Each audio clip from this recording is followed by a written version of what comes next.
A very warm welcome to all of you, this is Akash Verma. जैसा कि आप देख रहे हैं, ये एम लक्ष्मीकांत का 5th चैप्टर है, यूनियन एंड इट्स टेरिटरी। तो आर्टिकल 1 to 4 जो है ना, under part 1 of the constitution, ये यूनियन एंड इट्स टेरिटरी से डील करता है। तो आर्टिकल 1 क्या डिस्क्राइब करता है? आर्टिकल 1 कहता है इंडिया दैट इज भारत। तो दो नाम है, इंडिया दैट इज भारत। ये क्या होगा? यूनियन ऑफ स्टेट्स होगा rather than federation of state. This provision deals with two things, एक तो नाम ऑफ द कंट्री एंड दूसरा टाइप ऑफ पॉलिटी। मीन्स कि वो फेडरेशन है और जो नेम ऑफ द कंट्री है वो इंडिया दैट इज भारत। तो हमारी कॉन्स्टिट्यूएंट असेंबली में इस बात पे डिसीजन नहीं हो पा रहा था कि हमारे देश का जो नाम है वो क्या होना चाहिए। बहस ही चलती जा रही थी। कुछ लोग सजेस्ट कर रहे थे कि भारत रखो, ये ट्रेडिशनल नेम है।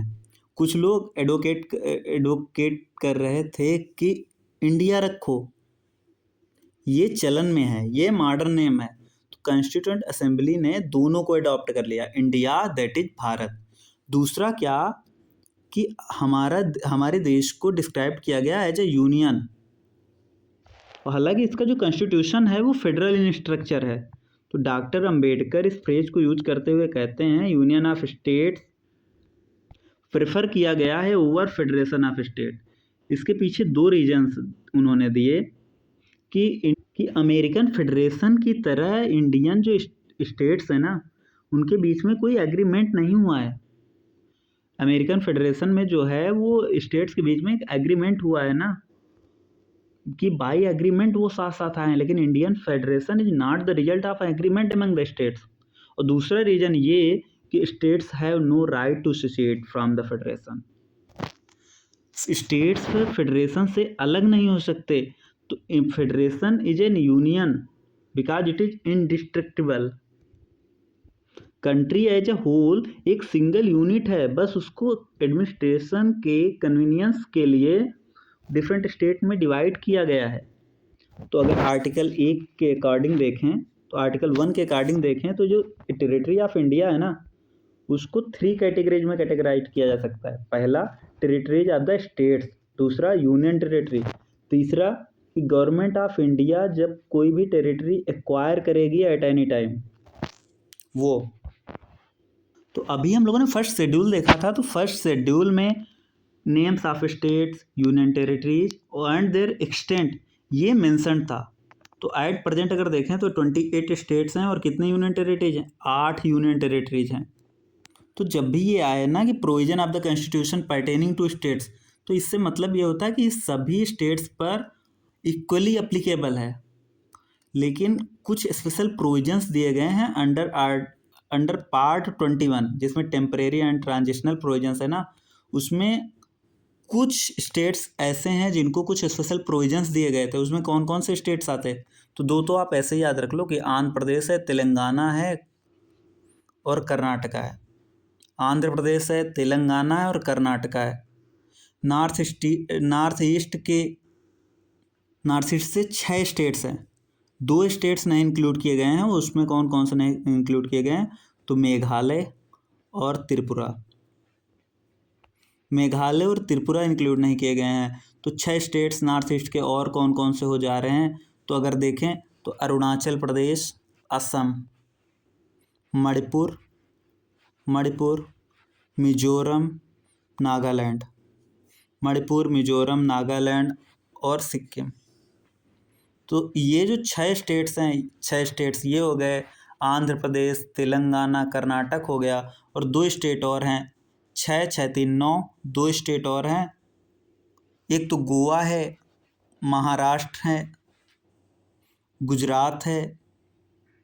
तो इन स्टेट से रिलेटेड कुछ स्पेशल प्रोविजंस हैं। इसके अलावा 5th और 6th शेड्यूल में कुछ सेपरेट प्रोविजंस देखा है with respect to administration of scheduled areas and tribal areas. तो शेड्यूल एरियाज और ट्राइबल एरियाज के एडमिनिस्ट्रेशन से रिलेटेड कुछ प्रोविजंस हैं। टेरिटरी ऑफ इंडिया जो है ना, एक वाइडर कैनोटेशन होता है। यूनियन ऑफ इंडिया से वाइडर कैनोटेशन होता है territory of India. Territory of India का एक सब पार्ट है यूनियन ऑफ इंडिया। क्योंकि यूनियन ऑफ इंडिया में केवल स्टेट्स आते हैं, केवल स्टेट्स आते हैं, जबकि जो टेरिटरी ऑफ इंडिया में है उसमें स्टेट्स भी आते हैं, यूटीज भी आती हैं, और जो सेंट्रल गवर्नमेंट बाद में एक्वायर कर सकती है टेरिटरी उसको भी इंक्लूड किया जाता है। और ये तो आपको पता ही होगा ना कि जो स्टेट्स हैं वो इक्वल पावर, स्टेट्स जो हैं वो पावर शेयर करते हैं, जबकि जो यूनियन टेरिटरीज हैं वो सेंट्रल गवर्नमेंट के द्वारा डायरेक्टली एडमिनिस्टर्ड होती हैं। चूँकि इंडिया एक सोवरेन स्टेट है तो इंडिया फॉरेन टेरिटरीज को एक्वायर कर सकता है, और जो कि इंटरनेशनल लॉ में रिकॉग्नाइज किए गए हैं उन मोड से, जैसे सेशन है, मीन्स ट्रीटी, परचेज, गिफ्ट, किसी संधि से, या फिर खरीद ले कोई लैंड, या फिर कोई गिफ्ट कर दे, या फिर कोई लीज पे दे दे, या फिर प्लेबिसाइड करवा ले। ऑक्यूपेशन भी है, कोई जीत ले या फिर सब्जुगेट कर ले। अगर एग्जाम्पल के तौर पे देखें तो इंडिया ने कुछ फॉरेन टेरिटरीज को एक्वायर भी किया है, जैसे दादरा एंड नागर हवेली को एक्वायर किया है, दमन एंड दीव को एक्वायर किया है, गोवा को एक्वायर किया और पांडुचेरी को एक्वायर किया है। सिक्किम भी है। जब से कॉन्स्टिट्यूशन लागू हुआ है तब से इन टेरिटरीज को इंडिया ने एक्वायर किया है। तो आर्टिकल 1 किससे रिलेट करता है? India, that is union of states. Article 2 क्या है? आर्टिकल 2 है कि admission of new states, establishment of new states. Means article 2 दो पावर ग्रांट करता है पार्लियामेंट को। पार्लियामेंट यूनियन ऑफ इंडिया में एक नए स्टेट को एडमिट कर सकती है। दूसरा, नया स्टेट इस्टेब्लिश कर सकती है। मीन्स एडमिट करने से क्या मतलब है कि पहले से वो स्टेट एग्जिस्ट कर रहा है लेकिन वो यूनियन ऑफ इंडिया के अंदर नहीं था, तो उसको यूनियन ऑफ इंडिया का एक स्टेट्स बना सकती है। और establish a new state means क्या? एक नया स्टेट बना सकती है जो पहले एग्जिस्टेंस में था ही नहीं। तो अगर यहाँ पर हम देखें तो ये आर्टिकल 2 जो रिलेट करता है ना, वो ऐसे स्टेट्स से करता है, ऐसे नए स्टेट से करता है जो पहले यूनियन ऑफ इंडिया का पार्ट नहीं थे, पहले यूनियन ऑफ इंडिया का पार्ट नहीं थे। और आर्टिकल 3 किससे डील करता है? आर्टिकल 3 कोई यूनियन ऑफ इंडिया का एग्जिस्टिंग स्टेट है, उसके रीएडजस्टमेंट करना है उसकी बाउंड्रीज का, उनकी टेरिटरीज का। तो आर्टिकल 3 पार्लियामेंट को क्या ऑथराइज करता है कि वो एक नया स्टेट बना सकती है by separation of territory from any state और by uniting two or more states और पार्ट्स ऑफ स्टेट और by uniting any territory to a part of state. Means कोई दो स्टेट्स को जोड़ के एक नया स्टेट बना सकती है, कोई एक स्टेट को सेपरेट करके दो नए स्टेट्स बना सकती है, या फिर कोई एक स्टेट्स और कोई एक यूनियन टेरिटरी को जोड़ के एक स्टेट बना सकती है, या फिर किसी स्टेट को तोड़ के एक स्टेट्स और एक यूनियन टेरिटरी बना सकती है, या फिर कोई एक स्टेट को तोड़ के दो यूनियन टेरिटरीज बना सकती है। तो ये सब कर सकती है पार्लियामेंट अंडर आर्टिकल 3। वो एरिया इंक्रीज कर सकती है, increase the area of an state, diminish the area of an state, और क्या है? Alter the boundaries of an state, alter the name of an state. इसको अगर आपको याद करना है आप एक शब्द याद कर लें, फिदा। फिदा, formation of a new state, increase the area of state, diminish the area of state, if are alter the boundaries of state, if are alter the name of the state. फिदा। और आर्टिकल 3 दो conditions भी mention करता है। ये तो आप लोगों को पता होगा ना कि जो आर्टिकल 3 से रिलेटेड बिल्स हैं वो पार्लियामेंट में इंट्रोड्यूस किए जाएंगे तो उनको प्रायर परमिशन चाहिए थी, प्रायर रिकमेंडेशन चाहिए होती है प्रेसिडेंट की। ये, और दूसरा क्या है? दूसरा क्या है, जो प्रेसिडेंट को ये जो बिल रेफर किए जाएंगे ना, ये जो बिल होंगे ये प्रेसिडेंट स्टेट लेजिस्लेचर को भी रेफर करेगा, उनके उस पर जो क्या ओपिनियंस हैं, क्या व्यूज हैं, उनको जानेगा with in a specified period of time. और यहाँ पर ये ध्यान रखेंगे कि जो अब स्टेट लेजिस्लेचर जो अपने व्यूज देगी या फिर जो अपना ओपिनियन देगी वो प्रेसिडेंट पे या पार्लियामेंट पे बाउंड नहीं होगा। वो जो ओपिनियन है वो प्रेसिडेंट पे बाउंड नहीं होगा। प्रेसिडेंट चाहे तो उसको एक्सेप्ट करे, चाहे तो रिजेक्ट करे। और ये भी ज़रूरी नहीं है कि जितनी बारी एक फ्रेश रेफरेंस दें, जितनी बारी वो अमेंडमेंट प्रपोज हो रहा है, जितनी बारी अमेंडमेंट के लिए वो बिल मूव किया जा रहा है या पार्लियामेंट में एक्सेप्ट किया जा रहा है, हर बारी एक फ्रेश रेफरेंस देना हो स्टेट लेजिस्लेचर को। और अगर मुद्दा तो यूनियन टेरिटरी से रिलेटेड है ना, तो पार्लियामेंट को ज़रूरत ही नहीं है किसी को भाई कि वो कंसर्न लेजिस्लेचर के क्या विचार हैं, क्या ओपिनियन है, उसको जाने। वो कोई भी एक्शन ले सकता है जो उसको ठीक लगे। तो इससे एक बात तो क्लियर हो जा रही है ना कि कॉन्स्टिट्यूशन ने पार्लियामेंट को ऑथराइज कर रखा है कि वो नया स्टेट फॉर्म कर सकते हैं, एरियाज को अल्टर कर सकते हैं, बाउंड्रीज को अल्टर कर सकते हैं, नेम बदल सकते हैं एग्जिस्टिंग स्टेट्स का विदाउट देयर कंसेंट। तो जनरली तो हम यही कह सकते हैं ना कि अगर पार्लियामेंट चाहे तो इंडिया का पॉलिटिकल मैप रीड्रा कर सकती है अपनी इच्छा अनुसार, जैसा चाहे वैसा। तो इसलिए ये कह सकते हैं ना कि जो स्टेट्स की टेरिटोरियल इंटीग्रिटी है ना, वो कॉन्स्टिट्यूशन गारंटी नहीं देता है। तो इसीलिए इंडिया को राइटली डिस्क्राइब किया जाता है कि एक इनडिस्ट्रक्टिबल यूनियन है आप डिस्ट्रक्टिबल स्टेट्स का। मतलब स्टेट्स तोड़े जा सकते हैं, बस यूनियन ऑफ इंडिया कभी बांटा नहीं जा सकता। Union government can destroy the states, union government states को डिस्ट्रॉय कर सकता है, लेकिन यूएसए में ऐसा नहीं है। यूएसए की गवर्नमेंट स्टेट्स की टेरिटोरियल इंटीग्रिटी के साथ छेड़छाड़ नहीं कर सकती है। तो इसीलिए यूएसए को क्या कहा जाता है, indestructible union of indestructible states.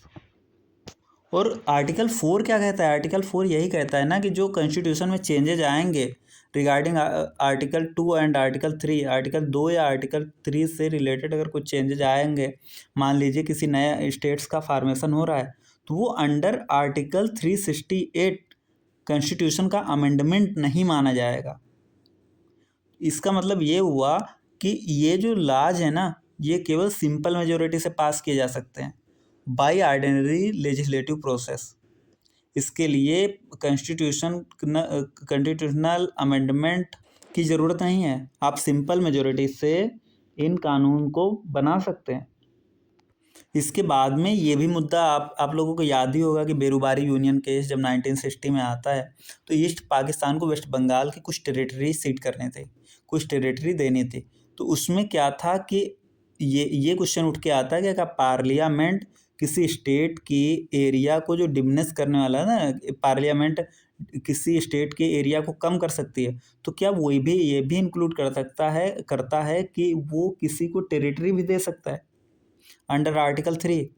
तो ऐसा नहीं हुआ। सुप्रीम कोर्ट ने अब जो अपनी रूलिंग दी उसमें ये था कि एरिया को अगर कम करना है और उस इंडिया में ही रहना है, उस एरिया इंडिया के किसी दूसरे स्टेट में जोड़ दिया गया, उसके लिए तो आप कॉन्स्टिट्यूशन को अमेंड नहीं करेंगे, लेकिन अगर आप अपनी टेरिटरी किसी को दे रहे हैं तो आप कॉन्स्टिट्यूशन को अमेंड करेंगे अंडर आर्टिकल 368।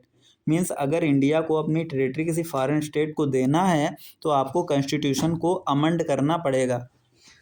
और इसीलिए जब बेरूबारी टेरिटरी जब ईस्ट पाकिस्तान को दिया जाता है, तब इंडिया ने 9th कॉन्स्टिट्यूशनल अमेंडमेंट एक्ट लाया, 9th constitutional amendment act of 1960। तो फाइनली ये कह सकते हैं ना कि सुप्रीम कोर्ट ने जो 1969 में रूलिंग दी उसमें ये कहा कि settlement of A boundary dispute between India and another country does not require a constitutional amendment act. Means constitutional amendment means India और किसी और देश के बीच में अगर बाउंड्री डिस्प्यूट का सेटलमेंट हो रहा है तब कॉन्स्टिट्यूशन के अमेंडमेंट की ज़रूरत नहीं है, लेकिन ये एग्जीक्यूटिव एक्शन के थ्रू किया जा सकता है। और इसका मतलब ये नहीं है कि आप किसी टेरिटरी को किसी फॉरेन कंट्री को दे रहे हैं। अगर आप टेरिटरी को किसी फॉरेन कंट्री को देंगे तो आप कॉन्स्टिट्यूशन का अमेंडमेंट करना पड़ेगा। आप लोगों ने 100th कॉन्स्टिट्यूशनल अमेंडमेंट एक्ट जो 2015 में हुआ था उसके बारे में देखा ही होगा। तो इसके द्वारा क्या हुआ था, इंडिया की कुछ टेरिटरीज को बांग्लादेश को साथ एक्सचेंज किया गया था। मीन्स कुछ 111 इनक्लेव्स थे, 111 इनक्लेव्स थे जो बांग्लादेश को दिए गए थे, और बांग्लादेश के कुछ 51 इनक्लेव्स थे जो कि इंडिया को बांग्लादेश ने दिया था। और जब ये टेरिटरी सीट करी गई ना, तो 4 स्टेट्स जिसमें असम, वेस्ट बंगाल, मेघालय और त्रिपुरा, इनकी टेरिटरीज में चेंजेज आए थे। और फर्स्ट शेड्यूल में जो टेरिटरीज मेंशन होती ना उसमें फिर चेंजेस भी किए गए, अमेंडमेंट किए गए, उसको मॉडिफाई किया गया। तो इसमें बेसिकली कुछ भी नहीं बताया गया है, बस इसमें यही कहा गया कि इंडिया एंड बांग्लादेश जो है 4096 kilometre approximately land boundary share करता है, और ये सबसे ज़्यादा है। ये जो लैंड बाउंड्री है, लार्जेस्ट लैंड बाउंड्री इंडिया और बांग्लादेश के बीच में ही है। इंडिया और ईस्ट पाकिस्तान के बीच में जो बाउंड्री सेटलमेंट होता है वो रेडक्लिफ अवार्ड के जरिए होता है। ये 1947 में आया। तो रेडक्लिफ अवार्ड से रिलेटेड कुछ प्रोविजन को लेकर डिस्प्यूट हुआ था, तो उसको रिजॉल्व करने के लिए फिर बैगे अवार्ड आता है। कब आता है ये आप लोग याद कर लें। रेडक्लिफ तो सबको पता होता है। बैगे अवार्ड ऑफ 1950, बैगे अवार्ड ऑफ 1950। फिर भी ये डिस्प्यूट रिजॉल्व नहीं होते हैं। तो इसके बाद नेहरू और नून एग्रीमेंट, नेहरू नून एग्रीमेंट भी आता है 1958 में। 1958 में नेहरू नून एग्रीमेंट आता है। फिर भी बेरूबारी यूनियन वाला जो मुद्दा है वो सुप्रीम कोर्ट के सामने जाता है। तो सुप्रीम कोर्ट ने जो अपने ओपिनियंस दिए, और सुप्रीम कोर्ट की ओपिनियन को ही फॉलो करते हुए पार्लियामेंट ने 9th कॉन्स्टिट्यूशनल अमेंडमेंट एक्ट लाया 1960 का। लेकिन उस समय इतना लिटिगेशन चल रहे थे, इतना पॉलिटिकल बहसें शुरू हो गई थी कि इंडिया ने अपनी टेरिटरी कैसे सीट कर दी, तो वो नोटिफाई नहीं किया जा सका। इसके बाद 1974 में फिर से होता है इंडिया और बांग्लादेश के बीच में एक एग्रीमेंट की, जिसमें लैंड बाउंड्री का डिमार्केशन करना था। और ये भी था कि जो कॉम्प्लेक्स नेचर है बॉर्डर डिमार्केशन का, उसके लिए और जो डिस्प्यूट है उसका एक सॉल्यूशन फाइंड करना है। और ये एग्रीमेंट भी रेटिफाई नहीं हो पाया क्योंकि इसमें भी टेरिटरीज का ट्रांसफ़र था, और उसको टेरिटरी ट्रांसफ़र करने के लिए आपको कॉन्स्टिट्यूशनल अमेंडमेंट की ज़रूरत है। और इतना ही नहीं, इसमें ये प्रिसाइज एरिया भी आपको आइडेंटिफाई करना था कि कितना ट्रांसफ़र किया जाना है।